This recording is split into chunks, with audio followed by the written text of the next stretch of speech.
أعوذ بالله من الشيطان الرجيم بسم الله الرحمن الرحيم السلام عليكم ورحمة الله وبركاته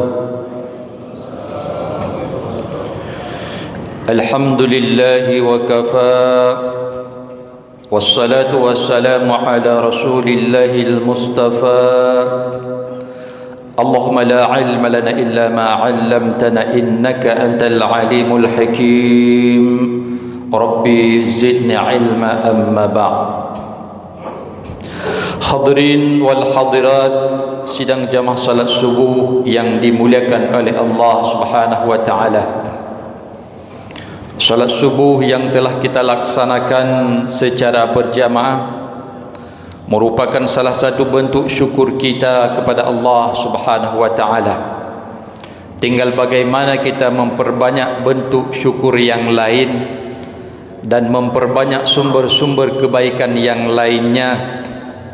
Boleh jadi dari salah satu sumber kebaikan yang kita laksanakan dan kita melakukannya dengan ikhlas, mungkin itu menjadi penyebab dan asbab untuk Allah memasukkan kita ke dalam syurga. Amin ya rabbal alamin. Selawat yang beriring dengan salam kita doakan semoga Allah selalu mencurahkan kepada junjungan alam Nabi besar Muhammad sallallahu alaihi wasallam, menjadi manusia yang paling dicintai oleh Allah Subhanahu wa taala. Itulah topik kajian subuh kita pada pagi yang berbahagia ini. Imam At-Tabrani di dalam Al-Mu'jam Al-Kabir nomor hadis 13280, beliau menyebutkan sebuah hadis yang bersumber dari Ibnu Umar bahwa baginda Rasulullah sallallahu alaihi wasallam bersabda, ahabbun nasi ila Allah ta'ala anfa'uhum linnas, bahwa manusia yang paling dicintai oleh Allah, karena di matan hadis ini disebutkan dengan ahabbu. Ibaratnya kalau misalnya muazzin tadi ketika dilafal ataupun dilafaz akbar menyebutkan Allahu Akbar, akbar itu adalah isim tafdhil, artinya tidak ada yang lebih besar dari Allah. Dan di hadis ini juga menyebutkan dengan ahabbu, artinya paling dicintai oleh Allah. Jadi bagaimana kalau kita ingin menjadi manusia yang paling dicintai oleh Allah, anfa'uhum linnas, maka coba dilihat bagaimana manfaat kehadiran kita itu dirasakan tidak oleh manusia yang lain. Kira-kira kontribusi kita itu besar enggak terhadap orang lain? Jadi untuk menjadi manusia yang paling dicintai oleh Allah, ternyata tidak hanya cukup dengan salat kita yang sangat luar biasa, tahajud, qiyamul lail kita, baca Quran kita, ternyata tidak cukup. Itu hanya lebih kepada diri kita, tidak ada kaitan dengan orang lain. Tetapi dalam konteks hadis ini termasuk dalam hal bagaimana ada manfaat terhadap orang lain, maka itu akan menjadi manusia yang paling dicintai oleh Allah. Kalau sekiranya kehadiran kita menjengkelkan terhadap orang lain, bahkan orang lain tidak suka kepada kita, tapi dalam tanda positif ya, bukan tanda negatif, artinya kita ini belum termasuk dalam kategori orang yang paling dicintai oleh Allah dalam konteks hadis ini. Ada juga sebahagian orang dia lebih bermanfaat terhadap keluarganya, berarti hanya terbatas kepada keluarga. Dia perhatikan apa yang menjadi kebutuhan terhadap keluarganya. Tetapi adakah kita ini, kehadiran kita dirasakan manfaatnya oleh orang lain? Makanya dalam konteks riwayat yang lain, dalam hadis yang lain, kita tidak dikatakan orang yang beriman, maksudnya iman kita tidak sempurna kalau kita tidak mencintai saudara kita seperti halnya kita mencintai diri kita. La yu'minu ahadukum hatta yuhibba li akhihi ma yuhibbu li nafsihi. Kita belum sampai ke predikat ini, tapi kalau sahabat mereka sampai di predikat itu. Senasib, sependeritaan kalau kita agaknya, senasib kalau memang nasibnya itu baik. Kalau misalnya ada materi yang cukup, kita juga berkawan dengan dia, senasib dengan dia. Tetapi pada saat ekonomi tidak ada, materi tidak ada, disitulah mulai menjauh. Yang dulu menjadi kawan, tetapi pada akhirnya dia ketika sudah bangkrut, ketika sudah tidak ada, mungkin akan ditinggalkan sendiri. Hadirin yang berbahagia, hadis ini dilanjutkan lagi.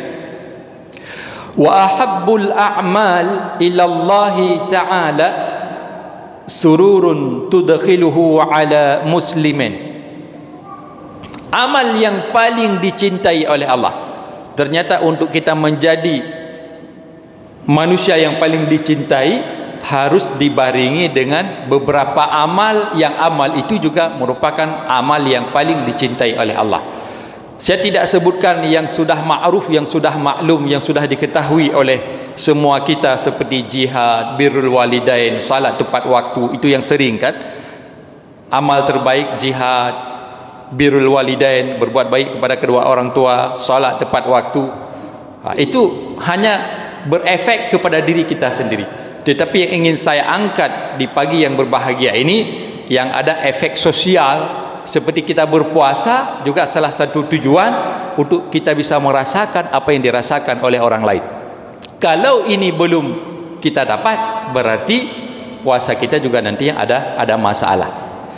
Sururun tudkhilu ala muslimin, bagaimana kita bisa memastikan orang lain itu senang, orang lain itu bahagia dengan kita. Itu sudah amal terbaik. Apapun sikap kita, apapun tindakan kita, perilaku kita, kebijakan kita, ataupun apa yang kita deklarasikan, yang kita promosikan melalui kebijakan kita, melalui apapun yang kita hasilkan, orang lain bahagia, itu amal terbaik. Maka setiap orang dia berbeda. Pemimpin dia punya amal terbaik yang berbeda dengan rakyat biasa. Mungkin bagaimana kebijakan pemimpin itu menguntungkan rakyat, itu amal terbaik. Melalui tanda tangan, itu amal terbaik. Salat duha itu bukan amal terbaiknya pemimpin. Tahajud, qiyamul lail itu bukan amal terbaiknya pemimpin. Itu amal terbaiknya orang biasa. Misalnya ada orang pimpinan tertinggi, dibanggakan dia salat tahajudnya luar biasa, qiyamul lailnya luar biasa. Itu bukan amalannya seorang pemimpin. Seorang pemimpin bagaimana dengan kebijakannya itu menguntungkan, memberi manfaat yang banyak untuk masyarakat. Itu sururun tudkhilu ala muslimin, dirasakan kebahagiaan, orang lain bahagia, sangat luar biasa, senang. Ada urusan-urusan yang dimudahkan.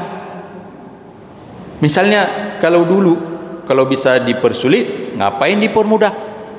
Kan SMS, senang melihat orang susah dan susah melihat orang senang. Ada sikap seperti itu. Sikap tidak mau memudahkan orang, tidak mau menyenangkan orang. Makanya paling kurang tabassumuka li akhika sadaqah, senyum kamu itu terhadap kawanmu itu juga dia anggap dan bernilai sedekah. Kenapa? Karena senang dia. Kita bertemu dengan saudara kita biwajhin taliq, dengan wajah lepas, wajah berseri, kan membahagiakan bagi orang lain. Jadi amal-amal terbaik ini simple sekali sebetulnya. Cuman tinggal bagaimana kita memaknai, memahami dan mempraktekkannya. Baik, itu yang pertama. Yang kedua, amal terbaik yang kedua, takshifu anhu kurbatan. takshifu anhu kurbatan ini bagaimana kita menjadi solusi terhadap masalah orang lain. Hari ini kalau kita bertanya kepada diri kita, kira-kira kita sudah jadi solusi tidak terhadap masalah orang lain, ataupun justru kita ini selalu merumitkan masalah orang, selalu menyulitkan, menyusahkan orang. Kalau kita sudah menjadi solusi terhadap persoalan orang lain, berarti kita sudah melakukan amal terbaik.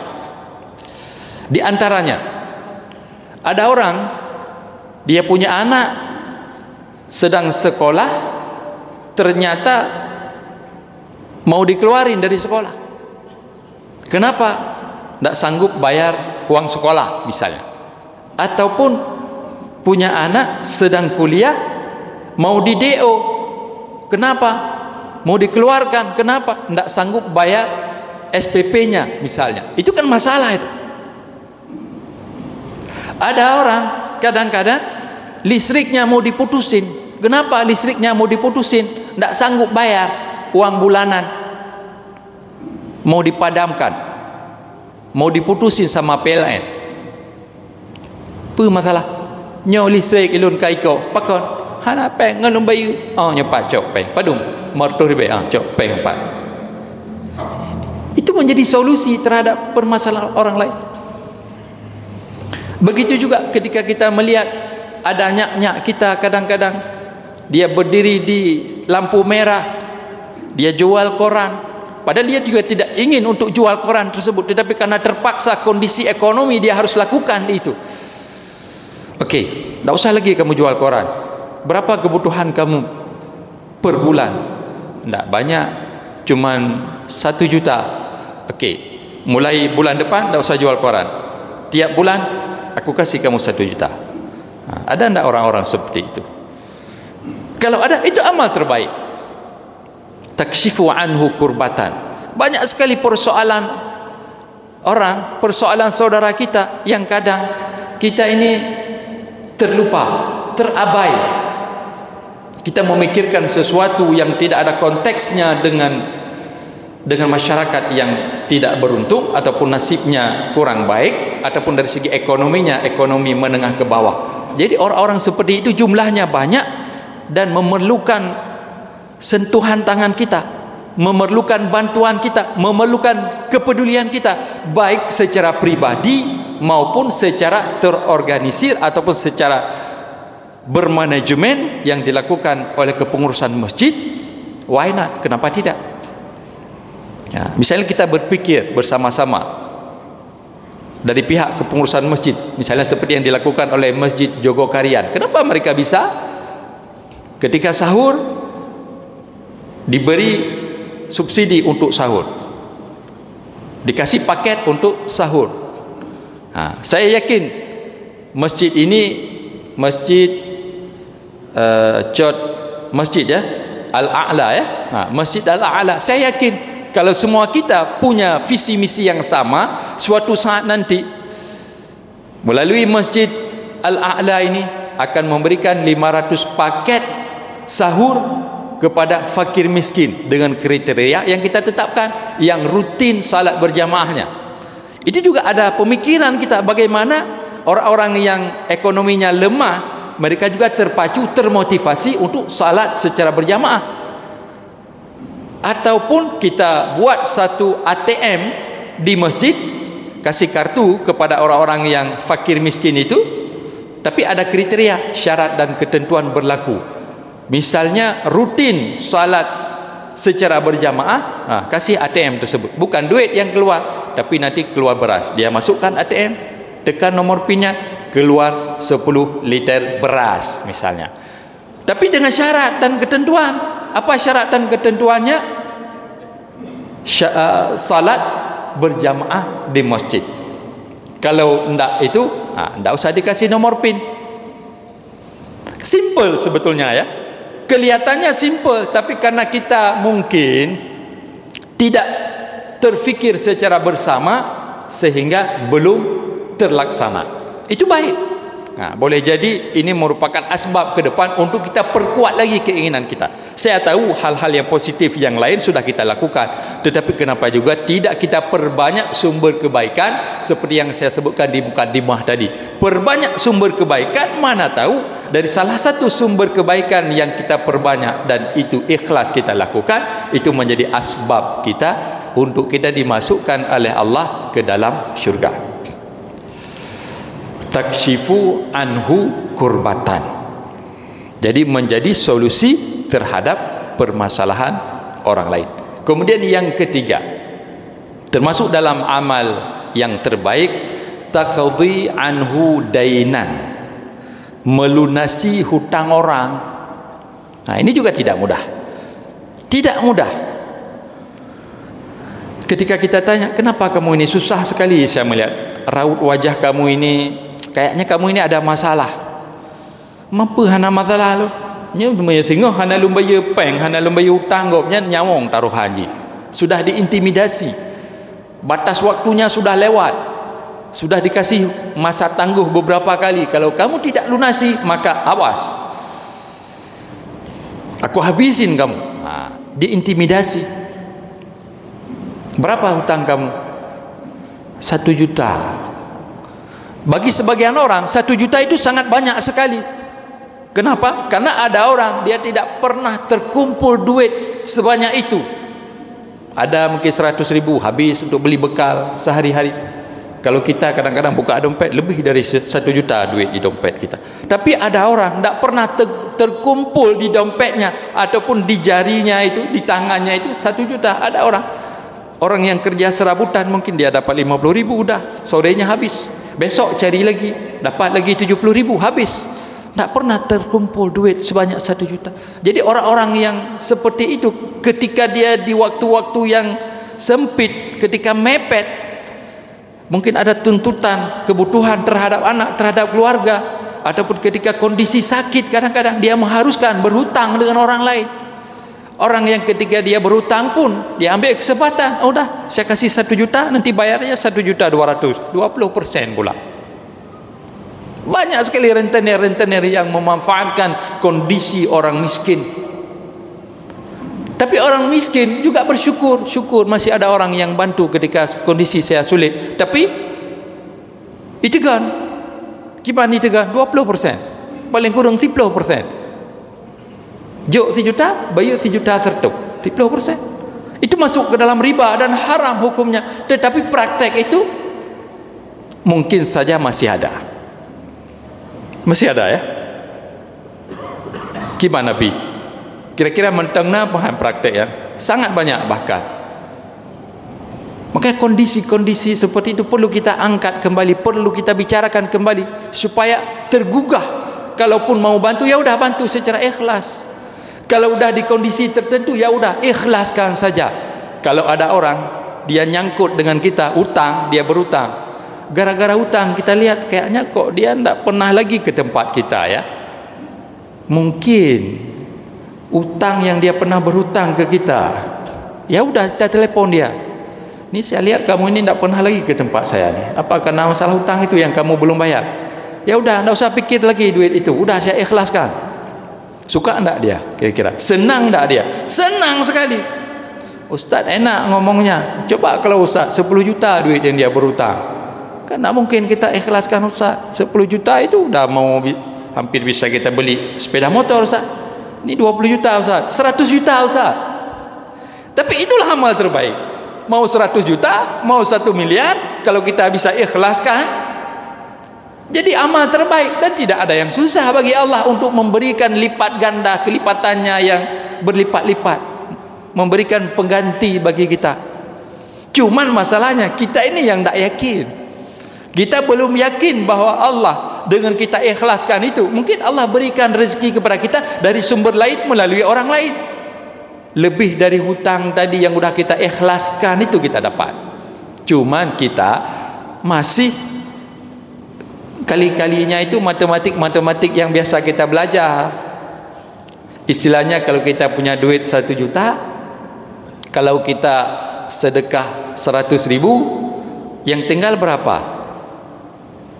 900 ya, itu matematik kita, matematiknya Allah.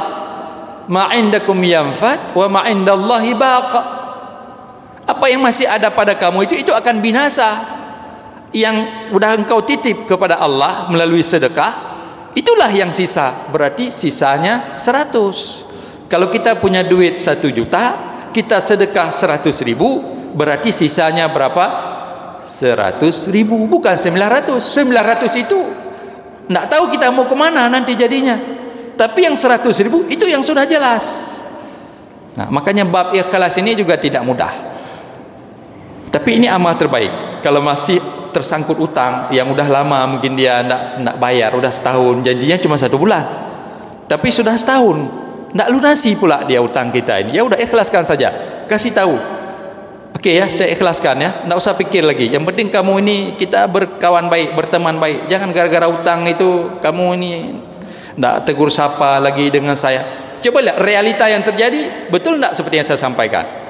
Awalnya dia berkawan baik, berteman baik, gara-gara utang tidak banyak, mungkin 500.000, mungkin 1 juta, akhirnya hilang 1 kawan. Gara-gara hutang hilang 1 kawan. Ya udah, rapatkan kembali, ikhlaskan saja. Gimana kira-kira? Sanggup enggak? Kibat? Sanggup? InsyaAllah. Tapi berat. Tapi berat. Itu amal terbaik itu. Baik, kemudian yang terakhir, tatrudu anhu ju'an. Amal terbaik yang terakhir untuk menjadi orang yang paling dicintai oleh Allah, menghilangkan rasa lapar yang ada pada orang. Tatrudu anhu ju'an. Orang lapar ini banyak sebab. Ada mungkin karena bencana, karena musibah, apakah kebakaran ataupun banjir, sehingga dia lapar. Kalau kebakaran sudah habis, terbakar semua apa yang dia punya, rumah-rumahnya juga ikut hangus. Orang banjir seperti yang sebelum ini di Aceh Tamiang misalnya, ketika terjadi banjir, udah tenggelam semua, beras-berasnya sudah hanyut, tidak tahu mau makan apa, lapar. Kita hadir di kondisi tersebut, menghilangkan rasa lapar dia, itu amal terbaik. Ataupun ada orang bukan mau pilih mau makan apa. Kalau kita kadang-kadang ada pilihan, hari ini kita mau masak daging, masak ayam, masak rendang, mau semur, atau mau dipelemak. Pilihan. Ada orang bukan pilihan, memang tak tahu dia mau makan apa. Misalnya di waktu sahur, ketika ditanya, mak, untuk tahu apa dapat jawab, mak? Getengah lima. Hana kenapa jawab? Beru api hana, ungkot pitan, tak apa pitan. Kira-kira masih ada tak orang seperti ini? Ada, cuman kadang-kadang kita aja yang tak tahu, karena kita jarang keliling ya. Tapi coba kalau seperti Khalifah Umar dulu, dia keliling, dia lihat, dia jumpai ada anak menangis. Ternyata ketika ditanya sama Khalifah, kenapa anak kamu menangis? Ya karena lapar, dia menangis. Itu yang sedang kamu masak apa? Ya cuman batu yang aku masak, biar anakku menganggap akan masak sesuatu yang bisa dia makan. Akhirnya dia tidak sanggup lagi tahan, nunggu yang masak, tidak masak, tertidur. Kira-kira masih ada tidak? Mungkin masih ada. Maka tatrudu anhu ju'an. Ada orang yang sedang lapar, kita menjadi solusi terhadap orang yang lapar yang seperti itu. Itu amal terbaik. Itu amal terbaik. Maka hadirin sidang jemaah subuh yang dimuliakan oleh Allah Subhanahu wa taala, banyak sekali amal-amal terbaik ini yang ada hubungannya dengan manusia yang lain. Dan ternyata ketika kita amati, kita cermati, amalan yang berkaitan dengan orang lain itu besar sekali pahalanya. Termasuk puasa yang kita lakukan itu hanya untuk menjadi salah satu sarana, wasilah untuk kita pahami bagaimana kondisi orang lain. Jadi tujuan puasa bukan hanya untuk diri kita sendiri, enggak, supaya kita pahami, oh ternyata pada saat puasa kita ini rasa lapar, rasa haus, oh kalau orang miskin tidak makan, tidak minum, oh begini ya rasanya. Harus tersentuh kita ini, kita bantu. Itu tujuannya. Kalau belum sampai ke tujuan, ke predikat itu, maka la'allakum tattaqun ini mungkin belum bisa kita gapai. Karena setiap ayat Al-Quran yang ada la'alla itu dengan harapan moga-moga, apakah la'allakum tattaqun, la'allahum yarsyudun misalnya, itu butuh perjuangan. Tidak mudah, tidak serta-merta. Tidak begitu kita bersahur tadi, kita buka nanti begitu masuk matahari di waktu maghrib, udah selesai kita. Belum. Harus ada perjuangan. Harus ada perjuangan baru la'allakum tattaqun. Karena la'alla itu pasti.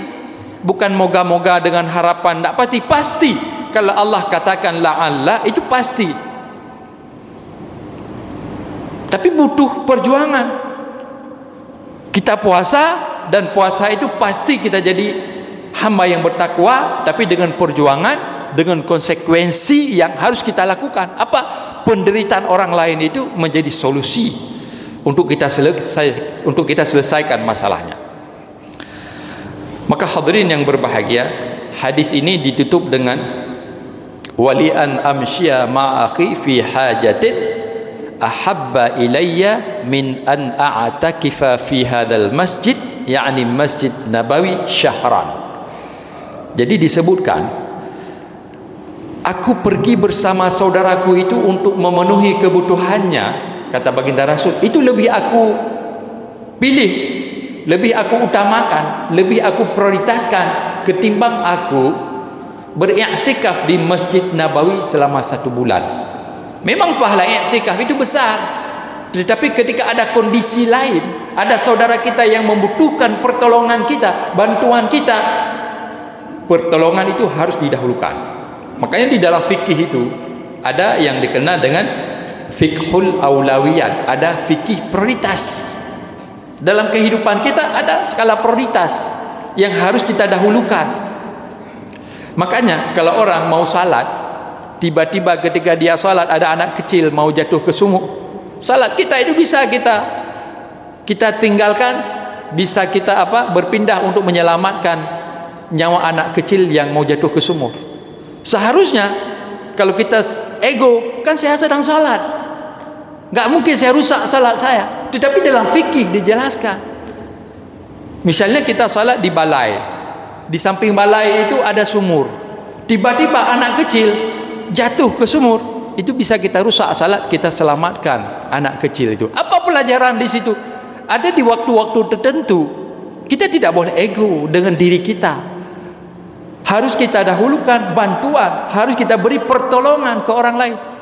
Misalnya ditakdirkan kita memang sedang iktikaf, misalnya sedang iktikaf di masjid, tetapi ada saudara kita mau sakarat misalnya, pertarungannya nyawa antara hidup dan mati. Ketika ditelepon, pulang di mana? Sedang di masjid, sedang iktikaf. Ini ada saudara kita ini butuh sekali ke kita ini untuk kita bawa dia ke rumah sakit. Tidak bisa karena saya sedang iktikaf, tidak bisa. Nah, itu masalah itu. Ada hal-hal tertentu yang harus kita prioritaskan untuk memberi keselamatan kepada orang lain, itu pahalanya besar dan itu dianggap sebagai amal terbaik. Kalau kita sudah sampai di peringkat ini, maka insya Allah la'allakum tattaqun ini sudah kita gapai. Tetapi kalau ego kita masih lebih mendominan dibandingkan dengan sosial kita, untuk kita peduli kepada sesama, maka mungkin kita harus mengevaluasi diri kita, mengevaluasi terhadap amal-amal yang kita lakukan selama ini. Kenapa kita sign itu masih kurang? Kenapa kepedulian terhadap orang lain itu masih kurang? Padahal dalam banyak ayat, wa yu'thiruna ala anfusihim walau kana bihim khasasah, sifat isar itu mendahulukan kepada orang lain walaupun dia butuh, itu kan tingkat tinggi itu, ithar. Wa yu'thiruna ala anfusihim walau kana bihim khasasah. Dan sifat-sifat ini sudah didapat oleh para sahabat. Kita pernah mendengar ada kisah kepala kambing. Ketika ada sahabat dia dapat kepala kambing, kalau dulu itu berharga sekali kepala kambing. Sahabat ini dia merasa saya tidak begitu butuh masih ada saudara saya yang lebih butuh terhadap kepala kambing ini untuk dimasak, untuk memenuhi kebutuhan hidupnya bersama keluarga. Akhirnya dia pun sedekah lagi ke orang lain. Sahabat yang berikutnya ketika dia terima, dia juga beranggapan dengan yang sama, kayaknya ada saudara lain lagi yang lebih butuh. Berputar, akhirnya diterima lagi oleh sahabat yang pertama tadi. Kalau kita, kalau ada orang datang mau bawa bantuan, ini ada bantuan ini. Kalau kita total mungkin ada sekitar 5 juta, beras, minyak, mungkin apa kebutuhan semua. Ya udah langsung kita ambil.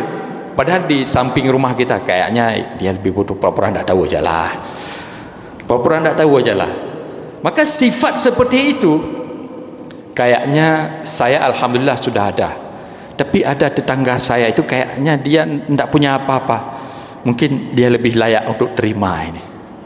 Kalau sifat seperti ini masih ada pada diri kita, maka insya Allah takwa itu kita gapai. Tapi kalau masih belum, yang seharusnya itu menjadi hak orang lain juga kita ambil untuk kita dapat, itu masalah. Hadirin yang berbahagia, semoga Ramadan yang sedang membersamai kita menjadi madrasah untuk memperbaiki kualitas pribadi kita, kualitas iman kita, kualitas ketakwaan kita, sehingga benar-benar nantinya ketika kita dipanggil oleh Allah, maka kita dipanggil dengan nafsul mutmainnah, dengan jiwa yang tenang, dan kita juga diridai oleh Allah, dan kita nanti dimasukkan ke dalam syurga. Amin ya rabbal alamin. Lebih dan kurang saya mohon maaf. Hadanallah wa iyyakum ajmain. Akhirul kalam, assalamualaikum warahmatullahi wabarakatuh.